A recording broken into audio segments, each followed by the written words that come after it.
พี่น้องเบิ่งนกตัวนี้มันกระโดดมันบินขึ้นไปจิกเจ้าของมันในเงากระจกหลอดไฟตั้งโดนแล้วว่าท่านเศร้าอยู่เนี่ย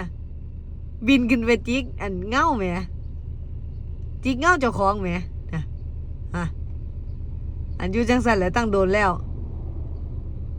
เป็นบ่เนี่ยแล้วว่าเป็นน่ะก็อยู่จังสันเอามาจ้างเป็นแท้โอ้ย